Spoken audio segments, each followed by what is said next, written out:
অনেক অনেক ধন্যবাদ।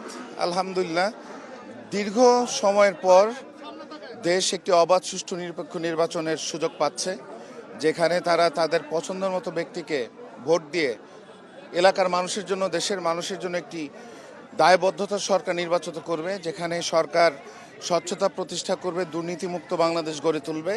গতকালকে থেকে আপনারা জানেন যে সারা দেশব্যাপী আনুষ্ঠানিক প্রচারণা শুরু হয়েছে। অভূতপূর্ব সমর্থন পাচ্ছি এলাকার মুরব্বীরা, এলাকার আলেম সমাজের প্রতিনিধিরা, বিশেষ করে আমাদের এলাকার যারা শিক্ষার্থীরা আন্দোলন সংগ্রাম করেছে সকলের সহযোগিতা আমি পাচ্ছি। অনেক ক্ষেত্রে দেখা গিয়েছে এলাকা অনেক শিশুরাও আমাদের মিছিলে যোগ দিচ্ছেন।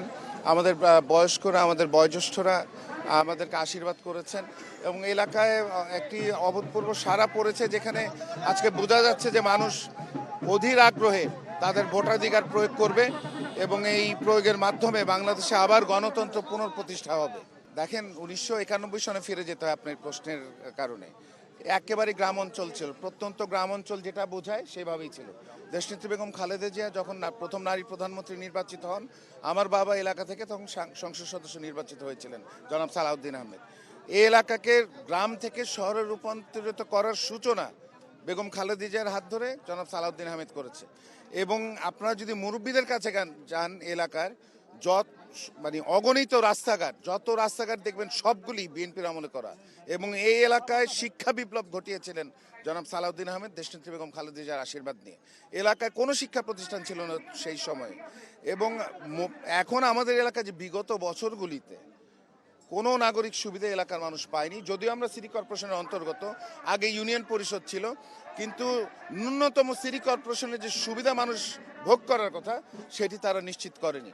এলাকায় জলবদ্ধতা একটি অনেক বড় সমস্যা। ডিএনডি বাঁধের ভিতরে এলাকা, আমাদের এলাকার পানি বুড়িগঙ্গা নদীতে এবং শীতলক্ষা নদীতে গিয়ে নিষ্কাশন হয়, কিন্তু এখানে একটি সমন্বিত উদ্যোগ নেওয়ার প্রয়োজন ছিল। দক্ষিণ city corporation, Narayanganj city corporation এবং অন্যান্য সরকারি প্রতিষ্ঠান, সেটা নেওয়া হয়নি। অপরিকল্পিতভাবে আমাদের এলাকার রাস্তাঘাট পরবর্তী সময়ে যে রাস্তাঘাটের যে ড্রেনগুলি নির্মাণ করেছে সেগুলি পরিকল্পিতভাবে হয়নি, সেগুলি একটার সাথে আরেকটা কানেক্টেড ঠিক মতো হয়নি। তো সেই ক্ষেত্রে দেখা যায় যে আপনার অল্প বৃষ্টি হলেই পানি জমে যাচ্ছে, অথবা শুষ্ক মৌসুমে ঢাকা শহরে কোথায় এটা দেখবেন না। আমাদের এলাকায়, বিশেষ করে আমাদের জুরাইনে 53 নম্বর ওয়ার্ডে আপনি দেখবেন যে এবং মুন্সিবাড়ি 54 নম্বর ওয়ার্ডে দুপুরবেলা পানি জমে যায় রাস্তার মধ্যে। আপনার শিক্ষা প্রতিষ্ঠান বলেন, মসজিদ মাদ্রাসা বলেন, নিচতলায় পানি থাকে। এছাড়া আমাদের এলাকায় আপনি দেখবেন যে পুরন ঢাকায় গেলেও আপনি কমিউনিটি সেন্টার, খেলার মাঠ, স্বাস্থ্যসেবা কেন্দ্র আপনি দেখতে পাবেন। আমাদের এই অঞ্চলে একটি খেলার মাঠ নাই, একটি কমিউনিটি সেন্টার নাই, এলাকার মানুষের জন্য স্বাস্থ্যসেবা পাওয়ার জন্য একটি সিটি কর্পোরেশন স্বাস্থ্যসেবা কেন্দ্র নেই এবং সরকারি কোনো হাসপাতাল নেই। এই মুহূর্তে প্রচণ্ড তীব্র গ্যাস সংকটে ভুগছে এলাকার মানুষ। আমাদের নারীরা, আমাদের মারা রাত দিন 24 ঘন্টা চুলার কাছে যেতে হচ্ছে। দেখেন, চুলার গ্যাস বিল দিতে হচ্ছে নিয়মিত, এবং এর পাশাপাশি আপনার আয়দার লাকড়ি কিনতে হচ্ছে, মাটির চুলাতে লাকড়ি দিয়ে অনেকে রান্নাবান্না করছে, অথবা আপনার ইলেকট্রিক চুলা কিনে ইলেকট্রিক বিল বাড়তি দিচ্ছে। এবং আবার দেখা যায় অনেক সময় বিদ্যুৎ না থাকার কারণে তারা এলপিজির গ্যাস ব্যবহার করছে। তো রান্না করার জন্যই শুধু 3 বার আমাদের এলাকার মানুষকে অর্থ ব্যয় করতে হচ্ছে। এলাকার মানুষের কোনো অর্থনৈতিক মুক্তি পাওয়া যায়নি, মুক্তি পায়নি।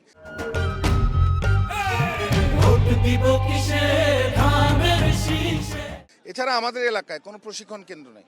বিভিন্ন দেশের বিভিন্ন জায়গায় দেখবেন সরকারি স্থায়ীভাবে প্রশিক্ষণ কেন্দ্র আছে, যুব বিষয়ক মন্ত্রণালয় অথবা মহিলা বিষয়ক মন্ত্রণালয় অথবা সমাজ কল্যাণ বিষয়ক মন্ত্রণালয়। এবং ওই এলাকার মানুষ আপনারা খেয়াল করে দেখবেন যে যেখানে এই প্রশিক্ষণ কেন্দ্রগুলি আছে, বর্তমান যুগের যেই তথ্য প্রযুক্তির যুগ, এখানে প্রশিক্ষণ দেয় এবং সেই এলাকার মানুষ অত্যন্ত স্বনির্ভর হয়ে থাকে। আমাদের এলাকার তরুণ যুবক এবং আজকে জীবনের তাগিদে আমার নারীরাও কিন্তু ঘর থেকে বেরে তারা কাজ করতে চাচ্ছে। এবং আমাদের এমনও মুরব্বীরা আছেন যারা রিটায়ারমেন্টে চলে গেছেন, কিন্তু পারিবারিক সামাজিক কারণে আবারও তারা স্বনির্ভর হতে চাচ্ছে, তো সেই সুযোগটা নেই। আমার প্রতিশ্রুতি হচ্ছে যে আমাদের এই জলবদ্ধতা নিরসনে আমি একটি সমন্বিত উদ্যোগ গ্রহণ করব, যেটা আমি একটু আগে বলেছি। দক্ষিণ সিটি কর্পোরেশন, আমাদের নারায়ণগঞ্জ সিটি কর্পোরেশন, ঢাকা ওয়াসা, পানি উন্নয়ন বোর্ড, রোডস অ্যান্ড হাইওয়ে এবং এই অঞ্চলের যে মেয়র থাকবে, যে জনপ্রতিনিধি থাকবে, তাদের মাধ্যমে একটু সমন্বিত উদ্যোগ গ্রহণ করতে হবে জলবদ্ধতার। আমার এলাকায় আমি প্রতিশ্রুতি দিয়েছি প্রত্যেকটি এলাকায় একটি করে পাঠাগার নির্মাণ করব, যেটা সরকারি সহযোগিতা নিয়ে অথবা আমরা নিজের এলাকাবাসী নিয়ে করব। একটা মনোরম পরিবেশ, একটা প্রাণকেন্দ্র তৈরি করার চেষ্টা করব, যেখানে আমাদের তরুণরা, আমাদের বয়োজ্যেষ্ঠরা, আমাদের নারীরা, আমাদের খেটে খাওয়া মানুষরা যাতে সেখানে গিয়ে বিভিন্ন প্রশিক্ষণ নিতে পারে। একটা মনোরম পরিবেশের মাধ্যমে যাতে এলাকার মানুষের সাথে একটা নতুন করে আবার একটি বন্ধন তৈরি হতে পারে। পাশাপাশি আমার একটি বড় স্বপ্ন হচ্ছে এলাকার স্বাস্থ্যসেবা নিয়ে। আমার বাবা যখন 2001 থেকে 6 সংসদ সদস্য ছিলেন, এলাকায় একটি হাসপাতাল নির্মাণ করার কথা ছিল, কিন্তু সময়ের স্বল্পতার কারণে সেটি আর পরবর্তীতে করতে পারেনি। কিন্তু বিগত 18 বছরও এলাকায় একটা হাসপাতাল নির্মাণ করেনি তারা। সো আমার একটি বড় ইচ্ছা এলাকার মানুষের জন্য আমি একটি সরকারি হাসপাতাল এখানে নির্মাণ করব। পাশাপাশি যেই কথাগুলি আমি বললাম যে সিটি কর্পোরেশনের অন্তর্গত আমরা হোল্ডিং ট্যাক্স দিই নিয়মিত, কিন্তু কমিউনিটি সেন্টার, খেলার মাঠ এবং আপনার এই বিষয়ে এখানে কোনো কিছুই নাই। সো আমাদের এখানে অনেক সরকারি জমি আছে, খাস জমি আছে। আমরা মনে করি যে এই জমিগুলো উদ্ধার করে সেখানে প্রয়োজন বোধে স্বাস্থ্যসেবা কেন্দ্র, আপনার খেলার মাঠ এবং কমিউনিটি সেন্টার আমরা নির্মাণের উদ্যোগ গ্রহণ করব। এছাড়া আমাদের এলাকার অনেক যানজট আপনি দেখতেই পাচ্ছেন, একটা অপরিকল্পিতভাবে দোলাইপাড় থেকে বুড়িগঙ্গা ব্রিজ হয়ে যে পদ্মা ব্রিজের যে কানেক্টিং রোডটা, যে ফ্লাইওভারটা নির্মাণ করেছে, এইখানেও মানুষের অনেক ভোগান্তি পোহাতে হচ্ছে। কারণ এক পাশের মানুষ রাস্তার এক পাশ থেকে আরেক পাশে যেতে পারছে না, সেখানে ফুটওভার ব্রিজ নেই।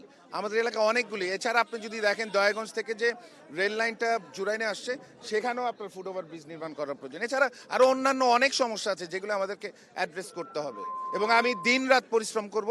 এলাকার মানুষ যদি আমাকে আস্থায় নিয়ে ভালোবেসে, আমি এলাকার ছেলে হিসেবে আমাকে যদি নির্বাচিত করে। জি জি জি জি, থ্যাংক ইউ।